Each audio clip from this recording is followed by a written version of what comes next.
everybody, this is going to be a collective reading. I am Berry-Mora, and this is my first collective reading in quite some time. Novice. Anyway, a general oversight of what I feel that everybody is going through right now is a new transformation of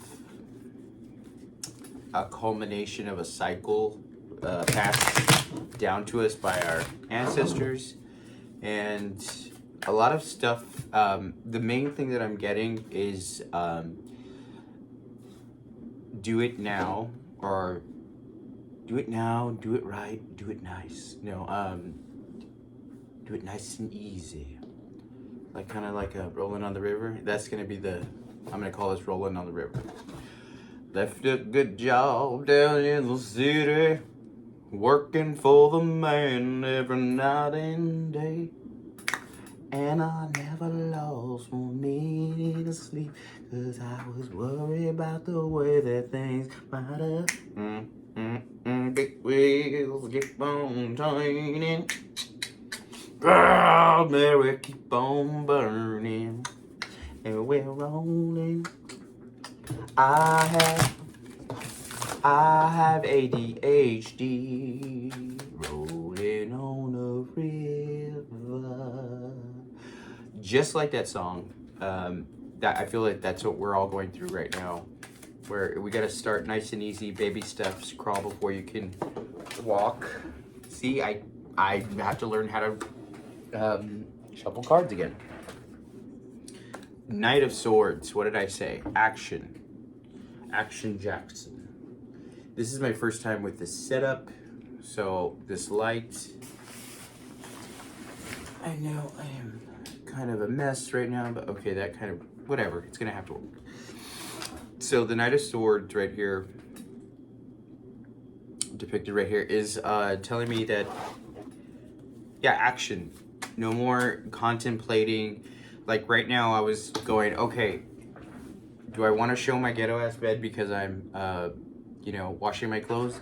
Is the lighting perfect? No, there's no good time or no perfect situation or scenario. So we just have to kind of dive right into the oddities and the weird things that we're going through. So Knight of Swords is kind of right on par with that. Okay. Nine of Swords, the Hierophant in reverse.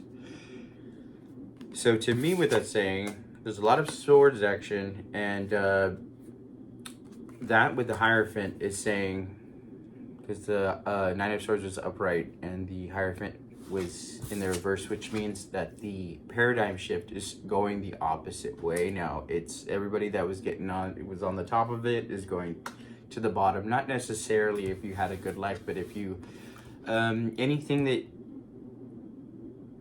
whatever you didn't have a chance to do that you've been doing, you're gonna have to face new challenges now, and specifically ones that you have not yet faced, all the demons that you have not faced, the things that you've been shying away from, kind of putting a band-aid on, are gonna be front and center.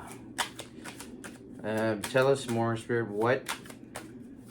Thank you, Spirit, by the way. Thank you for always being there for me and with me and guiding me through this whole journey that is the divine debauchery of my life. And hopefully you have some sort of mantra too, so that you can follow through it and remember to live through faith, not fear. Okay. I see a tower moment right here.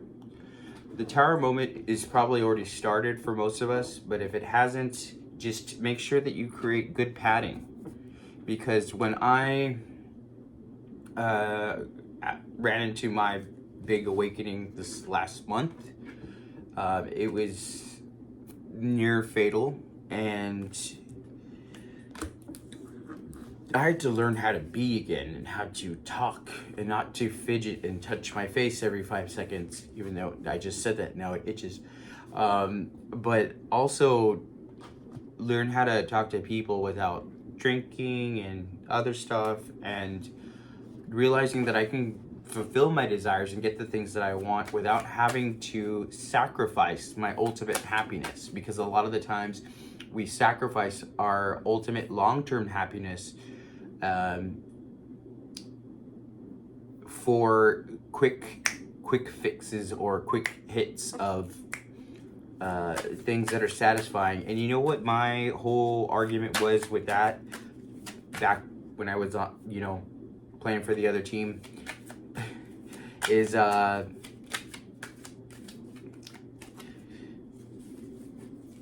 well, since my life is shitty, I might as well do what I want to do, right? And that mentality is one that comes with a really hard lesson. And if you go that hard route, we better be prepared to pay whatever piper, you know, you're dealt with.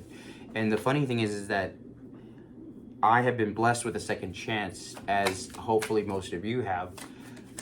Not all of us get a second chance. Sometimes that tower is too much and we are so not prepared for it that it's not guaranteed that we do get that second chance. In the future right now, coming up is the Seven of Cups. That means you're going to be, I'm picturing the living in a material world, and I am so gay. Anyway, the Seven of Cups right here indicating, you know, in this light, after all these cards, tradition, old deities, values, and mantras that we had in the family, a creed, you know, very old school stuff that wasn't working and gave us nightmares. Now is the time that we're going to take charge of it with truth. We're going to fulfill the duties that we need to do. We're going to arrive on time and do what we say and say what we do. And be prepared for this tower in whatever form, whether it be health, whether it be financially, whether it be emotional intelligence, stuff like that. And be ready for anything.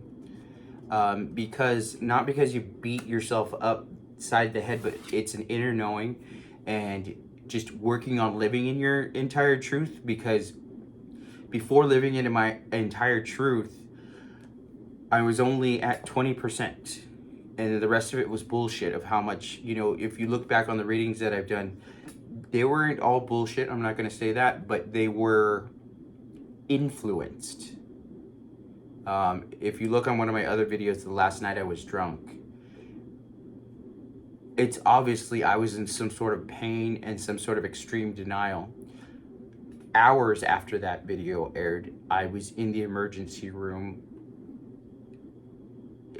in shambles with a near fatal prognosis, but only by the grace of God and determination, willpower, and just answering the call and realizing that nothing is guaranteed and that there are first things that are worse than death to live with, and death of actually having been taken away from this world too soon and not being able to fulfill your destiny is just a hard pill to swallow, you know.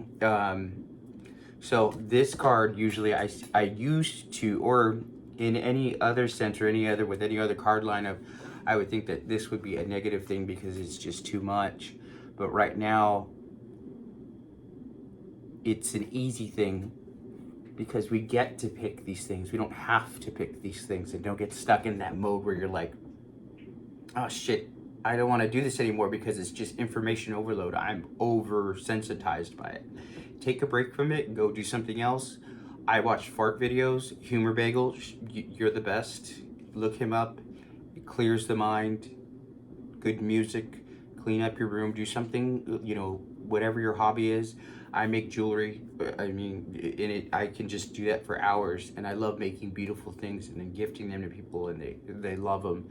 It's that one thing that you can do, whatever, that you don't have to be the greatest at, but that really silences your mind and resets you. And then also making sure that everything is clear. So I see this person looking at these 7 different things,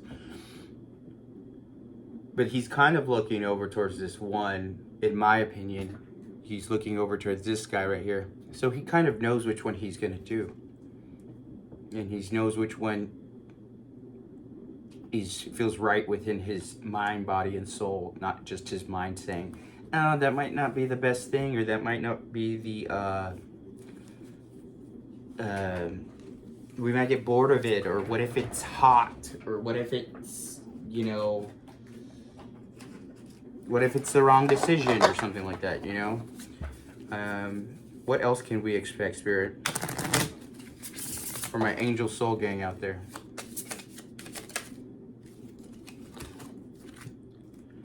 Self-indulgence, self-worth and value, time to heal, shadow work, self-appreciation.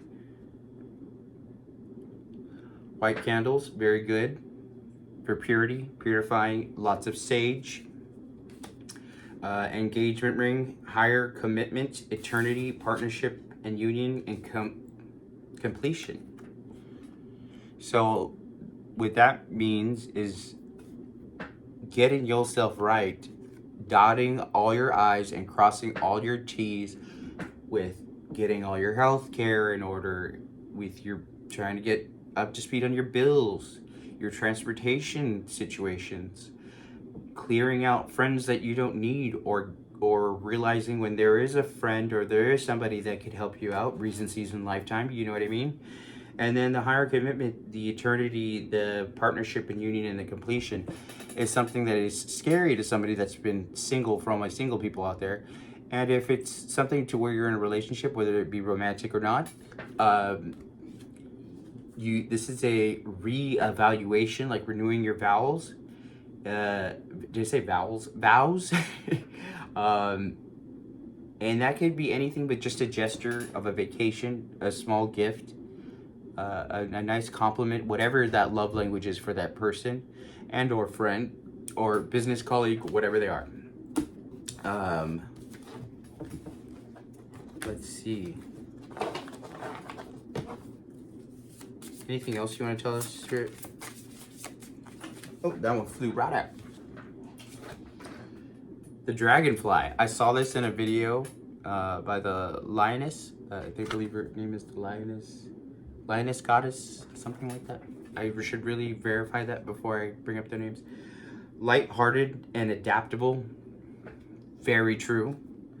Finding out and change, things coming to light and heal. So there's a lot of alone time. There's a lot of hermetic,